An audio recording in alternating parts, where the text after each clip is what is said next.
इस तरह के छोटे छोटे क्लिप्स जो आरजेएस की रिसर्च टीम भेज रही है, इससे बहुत ही प्रेरणा लेने की ज़रूरत है। और प्रेरणा लेने की इसलिए भी ज़रूरत है क्योंकि आप जानते हैं कि गणेश शंकर विद्यार्थी जी जो बहुत ही क्रांतिकारी पत्रकार थे, अंग्रेज़ों के समय अंग्रेज़ों से लोहा लेना या अंग्रेज़ों के खिलाफ में लिख देना, ये तो क्रांतिकारी लोगों के ही काम हो सकता है। और गणेश शंकर विद्यार्थी जी की जयंती पर इनको नमन करते हुए आइए ऐसे स्वतंत्रता सेनानी और कुशल राजनीतिज्ञ, निडर और निष्पक्ष पत्रकार की फेसबुक लाइव में चर्चा करना बहुत ही जरूरी है।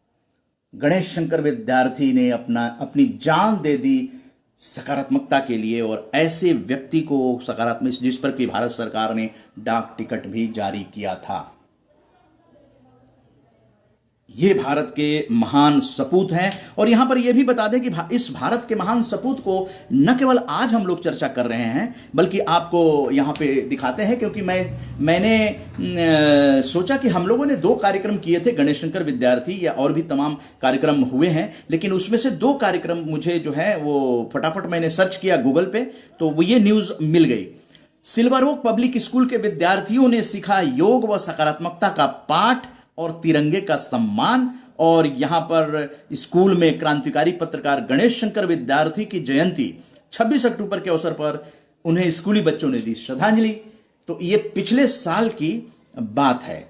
पिछले साल हुआ था 8 अक्टूबर से 22 अक्टूबर तक बिहार की यात्रा हुई थी आरजेएस की, और उसके बाद 23 अक्टूबर को यह कार्यक्रम आयोजित किया गया था, जिसमें बतौर मुख्य अतिथि जो आरजेएस से जुड़े हुए Mahatma Jyotiba memorial charitable trust के चेयरमैन चौधरी इंद्रराज सिंह सैनी ने अध्यक्षता की थी। और सिल्वर ओक पब्लिक स्कूल में, जहां के राकेश सैनी जी हैं डायरेक्टर, वहां पर हुई थी। ये देखिए, गणेश शंकर विद्यार्थी जी को आरजेएस की सकारात्मक बैठक में श्रद्धांजलि दी गई थी, और बच्चों को यहां पर इनके बारे में बताया गया था।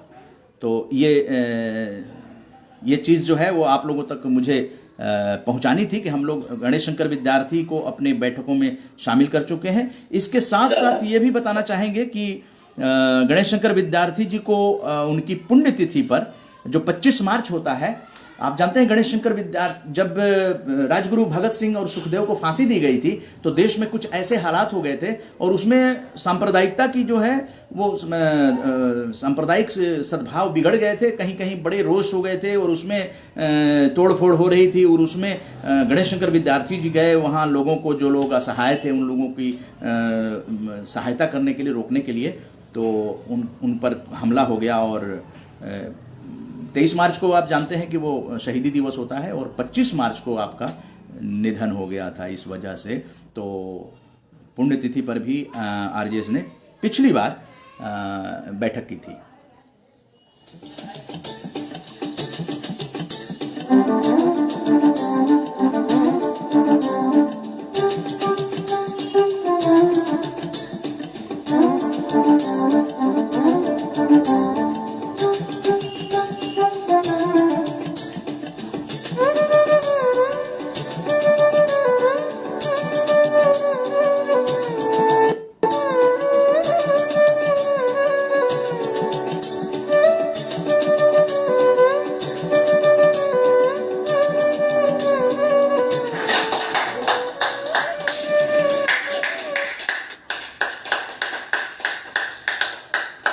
जहाँ तो ये इसको मैंने सर्च किया गूगल पे और यूट्यूब पे, और ये चीज़ जो है वहाँ पे मिल गई, यहाँ पे वो मिल गई ये चीज़।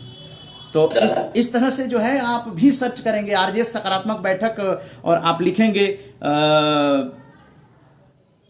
गणेश शंकर विद्यार्थी, या आप लिखेंगे 55वीं बैठक वायु प्रदूषण को रोकने के उपायों पर चर्चा, तो ये जो है यूट्यूब और गूगल में खबर मिल गई। मैंने आज ही इसको निकाला, मैंने सोचा गणेश शंकर विद्यार्थी जी पे 2 शब्द जो बोला था उसको आप तक पहुंचा देते हैं।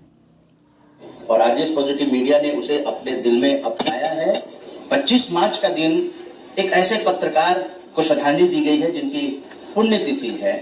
गणेश शंकर विद्यार्थी जो और एक निर्भीक पत्रकार थे, जिन्होंने कलम के सहारे सत्ता की नींव हिला दी थी और कई बुराइयों को दूर करने में राजा राम मोहन राय की तरह उन्होंने अपने कलम को हथियार बनाया था। आज रुपेश जी हाँ, तो इस तरह से हम लोगों ने ये जो किया था 55वीं बैठक में श्रद्धांजलि दी थी गणेश शंकर विद्यार्थी जी को, और वायु प्रदूषण को रोकने के उपायों पर वर्कशॉप, पत्रकारों की वर्कशॉप हुई थी। और उसके बाद एनसीआर दिल्ली में पत्रकारों ने कई तरह के प्रदूषण दूर करने की कोशिश की थी, उस पर चर्चाएं भी की थी। तो ये बड़ा अच्छा वो एक कार्यक्रम हुआ था। तो इस तरह से हम लोग गणेश शंकर विद्यार्थी को याद कर रहे हैं। और गणेश शंकर विद्यार्थी जो थे वो उनके बारे में थोड़ी सी चर्चा भी कर दें कि उनके पिताजी स्कूल में प्राध्यापक के पद पे नियुक्त थे और उर्दू तथा फारसी खूब जानते थे। गणेश शंकर विद्यार्थी की शिक्षा दीक्षा ग्वालियर में हुई थी और पिता के समान ही इन्होंने भी उर्दू और फारसी का अध्ययन किया था और ये बड़े निडर और निष्पक्ष पत्रकार बने। इसके साथ ही समाज सेवी, स्वतंत्रता सेनानी और कुशल और राजनीतिज्ञ भी थे। भारत के स्वतंत्रता संग्राम में इनका महत्वपूर्ण योगदान रहा और अपनी बेबाकी और अलग अंदाज से दूसरों के मुंह पर ताला लगाना एक बेहद मुश्किल काम होता है। कलम की ताकत हमेशा से ही तलवार से अधिक रही है और ऐसे कई पत्रकार हैं जिन्होंने अपनी कलम से सत्ता तक की राह जो है बदल दी है, हिला दिया है। गणेश शंकर विद्यार्थी भी ऐसे ही क्रांतिकारी पत्रकार थे जिन्होंने अपनी कलम की ताकत से अंग्रेजी शासन की नींव हिला दी थी। और गणेश शंकर विद्यार्थी एक ऐसे स्वतंत्रता संग्राम सेनानी थे जो कलम और वाणी के साथ साथ महात्मा गांधी के अहिंसक समर्थक और क्रांतिकारियों को समान रूप से देश की आजादी में सक्रिय सहयोग प्रदान करते रहे, डरते नहीं थे। गणेश शंकर विद्यार्थी ने प्रताप अखबार की शुरुआत की थी और प्रताप भारत की आजादी की लड़ाई का मुखपत्र साबित हुआ। कानपुर का साहित्यिक समाज प्रताप से जुड़ गया। क्रांतिकारी विचारों व भारत की स्वतंत्रता की अभिव्यक्ति का माध्यम बन गया था प्रताप। लोकमान्य बाल गंगाधर तिलक के विचारों से प्रेरित गणेश शंकर विद्यार्थी जंगे आजादी के एक निष्ठावान सिपाही थे। महात्मा गांधी उनके और नेता और वे क्रांतिकारियों के सहयोगी थे। सरदार भगत सिंह को प्रताप से विद्यार्थी जी ने ही जोड़ा था। गणेश शंकर विद्यार्थी ने रामप्रसाद बिस्मिल की आत्मकथा प्रताप में छापी। क्रांतिकारियों के विचार व लेख प्रताप में निरंतर छपते रहे। गणेश शंकर विद्यार्थी की मृत्यु कानपुर के दंगे में निस्सहायों को बताते हुए 25 मार्च सन 1931 ईस्वी में हो गई। विद्यार्थी गणेश शंकर विद्यार्थी एक ऐसे साहित्यकार थे जिन्होंने देश में अपनी कलम से सुधार की क्रांति उत्पन्न की। वो एक समाज सेवी भी थे और निडर पत्रकार भी थे और उन्होंने जो क्रांतिकारी थे उनके सहयोगी भी बने, गांधी जी के भी सहयोगी बने। और जो जैसे इन्होंने आत्मकथा लिखी, भगत सिंह जी उनके साथ रहे प्रताप अखबार में। तो ये लोगों को याद करना ही सकारात्मक भारत आंदोलन है। ये नई पीढ़ी तक पहुंचे और इसमें आप लोगों की जिम्मेदारी बनती है कि अगर कोई चीज अच्छी है तो वो आप अपने अपनों तक पहुंचाएं, क्योंकि आप अगर ये इससे बड़ा पुण्य कार्य कुछ नहीं हो सकता है। क्योंकि गणेश शंकर विद्यार्थी से जीवन से प्रेरणा लेने की जरूरत है कि राष्ट्र प्रथम सिर्फ बोलने की बात नहीं है, इन्होंने करके दिखा दिया।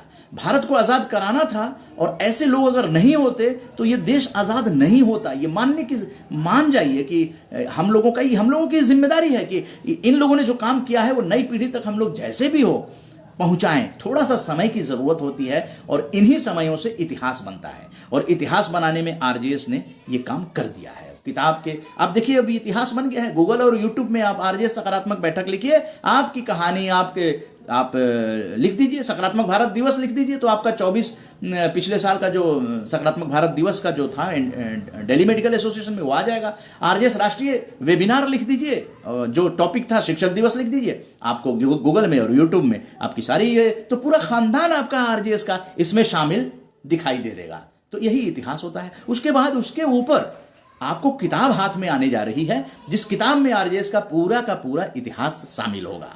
तो इसमें आप समझते हैं आपकी जिम्मेदारी कितनी होती है।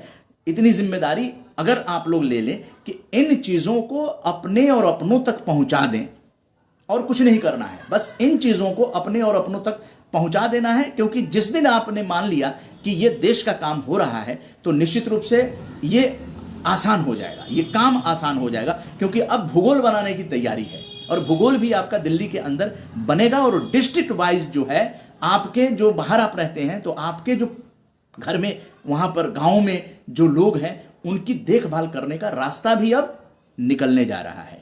तो इस तरह के अब हमने कहा कि आपको गणेश शंकर विद्यार्थी, तो इसी पर हमें याद आया कि क्यों ना आपको वो चीज़ सुनाई जाए। पत्रकारिता के संबंध में ही आरजेएस की रिसर्च टीम ने ये भेजा है।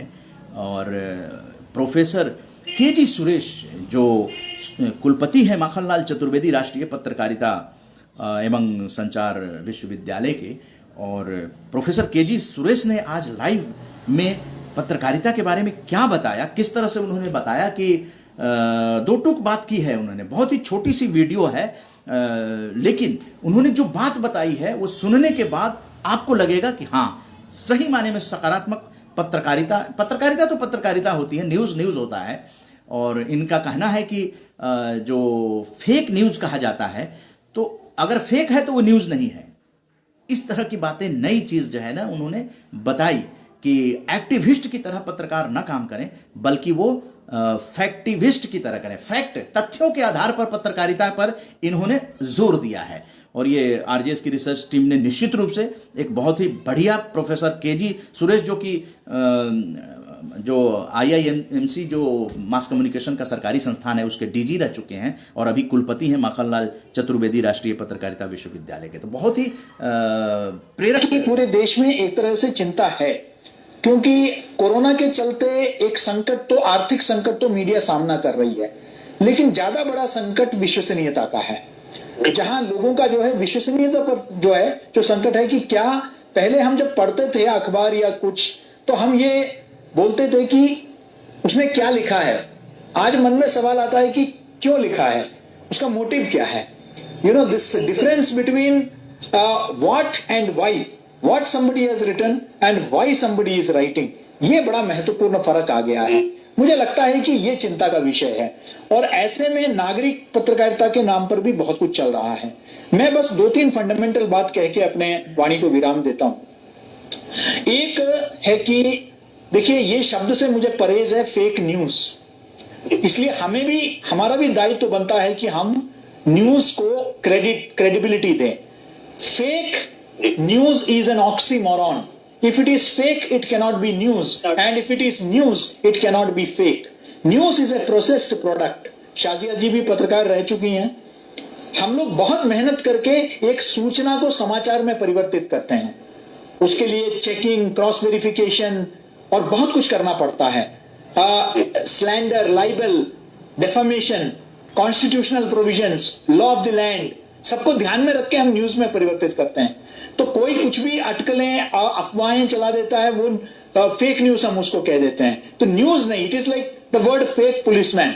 ए policeman is either a policeman और you have an impostor. You don't have a fake policeman. Similarly, news, you cannot have a fake news. You can call it fake content. You can call it misinformation. You can call it disinformation. ये आप कर सकते हैं, लेकिन उसको fake news शब्द से परहेज है। दूसरा, ये बहुत लूजली हम यूज कर रहे हैं ये शब्द सिटीजन जर्नलिस्ट। इसके वजह से भी डिजिटल में बहुत आज जो है दिक्कतें आ रही है। ये नागरिक पत्रकार, देखिए ये सिटीजन, आपने कभी सुना है नागरिक डॉक्टर, नागरिक इंजीनियर? कभी सुना नहीं होगा आपने। नागरिक चार्टर्ड अकाउंटेंट, जब कोई भी चार्टर्ड अकाउंटेंट सड़क चलता नहीं बन सकता है, कोई भी बैठे बैठे जो है इंजीनियर नहीं बन सकता है, कोई भी डॉक्टर नहीं बन सकता है, भी पत्रकार बनेगा। मैं एक पत्रकारिता का देश का सबसे पुराना और सबसे बड़ा विश्वविद्यालय चलाता हूं। इससे पहले मैं भारतीय जनसंचार संस्थान का महानिदेशक रह चुका हूं। हजारों बच्चे हमारे पूरे देश से हमारे साथ जुड़ते हैं। वो क्यों? वो फिर अगर मेहनत करते हैं, अध्ययन करते हैं, तो उसकी आवश्यकता क्या है? अगर ऐसे ही कोई पत्रकार बन जाता है तो मुझे लगता है कि कुछ प्रशिक्षक का कुछ मानक तय होने चाहिए कि कोई भी अपने आप को जर्नलिस्ट नहीं कह सकता। यह भी एक कारण है कि आपका इतना ज्यादा fake content, misinformation, disinformation आ रहा है, क्योंकि हम ट्रेनिंग जब देते हैं, एथिक्स की बात होती है, संविधान की बात होती है, और हम जो है मीडिया के लॉस के बारे में हम उनको बताते हैं। ये छात्रों को बताना बहुत जरूरी है जो मीडिया में जाते हैं, तो इसलिए ये आवश्यक है। इसलिए ये जो सिटीजन जर्नलिज्म, ये पश्चिम से आया हुआ एक टर्म है। मुझे लगता है कि हम उनको कह सकते हैं कंटेंट क्रिएटर्स। हाँ, हम उनको कह सकते हैं कि सिटीजन कंटेंट क्रिएटर्स, ये बता सकते हैं, लेकिन सिटीजन जर्नलिस्ट मुझे परहेज है इस शब्द से। जर्नलिज्म एक प्रोफेशन है और इसके लिए कुछ क्वालिफिकेशन की आवश्यकता है। मानता हूं एक जमाने में बड़े बड़े पत्रकार कभी क्वालिफिकेशन नहीं रखा करते तो वैसे कौन से पहले जमाने में एमबीबीएस होता था? नहीं होता था। पहले तो वैद्य ही आपका चिकित्सा करता था। तो अब तो बदल गया है, आज तकनीक बदल गया है, सब बदल गया है। देखिए, इस वक्त बहुत ज्यादा एक्टिविस्ट हैं। फैक्टिविस्ट की आवश्यकता है, एक्टिविस्ट की आवश्यकता नहीं है पत्रकारिता में। फैक्ट्स सेक्रेड है, साक्ष्य आधारित पत्रकारिता की आवश्यकता है, एविडेंस बेस्ड रिपोर्टिंग की आवश्यकता है। इसके अभाव में आज हम देख रहे हैं कि चाहे, और ये सिर्फ राजनीतिक और वैचारिक क्षेत्र तक सीमित नहीं है, फेक कंटेंट, डिसइंफॉर्मेशन, मिसइंफॉर्मेशन हर क्षेत्र में। हेल्थ के, आज कोरोना से सबसे ज्यादा पूरा विश्व प्रभावित है। सबसे ज्यादा WHO ने भी कहा है, UN ने भी कहा है कि सबसे ज्यादा फेक इंफॉर्मेशन जो है हेल्थ को संबंधित है, सीधे सीधे मुझे और आपको प्रभावित करती है। ये हमें ध्यान रखने की जरूरत है। तो विश्वसनीयता बनाए रखने के लिए फैक्टिविज्म के जगह, एक्टिविज्म के जगह फैक्टिविज्म की जरूरत है। और अंत में बहुत ज्यादा नीरज जी पक्षकार अब तैयार हो गए। हमें पक्षकारों की नहीं, पत्रकारों की आवश्यकता है। ये बहुत सबसे बड़ी मुश्किल है। ये पक्षकार सब तैयार हो गए हैं। इट इज इंपॉर्टेंट कि वी हैव मोर निष्पक्ष। देखिए, मैंने अपना करियर का शुरुआत पीटीआई से कराया था, और वहां उस वक्त हम दो चीजों को, तीन चीजें हमारे लिए मूल मंत्र एंड स्पीड, एक्यूरेसी और ऑब्जेक्टिविटी। जो एक तटस्थता की आवश्यकता थी, एक निष्पक्षता की आवश्यकता थी, एक वस्तुनिष्ठता की आवश्यकता थी, वो कहीं ना कहीं जो है नदारद है। मुझे लगता है कि उसको वापस आने की जरूरत है। और जो भगवान बुद्ध ने हमको मध्यम मार्ग का रास्ता दिखाया था, मुझे लगता है कि आज भी वो पत्रकारिता के लिए भी उतना ही जो है प्रासंगिक है, मध्यम मार्ग का, जहां हम जो है, हम किसी एक्सट्रीम में ना जाकर पत्रकारिता धर्म, उसको जो है हम पालन करें, यह बहुत आवश्यक है। इसलिए हमें पुनः महात्मा गांधी के पत्रकारिता को पुनर्जीवित करने की आवश्यकता है, जहां पत्रकारिता का उद्देश्य समाज से सरोकार रखने वाला है, तभी जाके उसमें विश्वसनीयता बनेगा। जब तक वो निष्पक्ष नहीं होगा, जब तक, और अंत में ये आलोचना करना बहुत आसान होता है।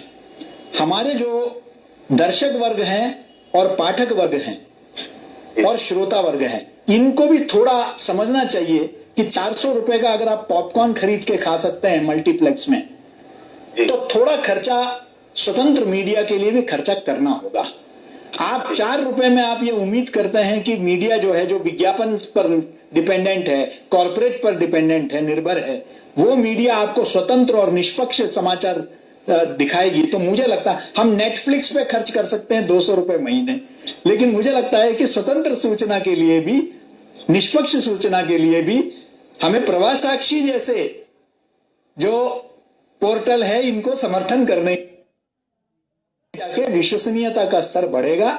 मुझे ये पूरा विश्वास है। आपको फिर से अनंत शुभकामनाएं। इस जी हाँ, तो आप लोगों ने सुन लिया, प्रोफेसर केजी सुरेश ने ये कहा कि अगर निष्पक्ष मीडिया चाहिए तो समाज को भी चाहिए कि उसके लिए जो है धन की व्यवस्था वो थोड़ा थोड़ा करते रहें। और समाज बहुत बड़ी चीज होती है। अगर समाज ठान ले कि हमें ये कुछ करना है, जैसे कि आरजेएस ने ठान लिया है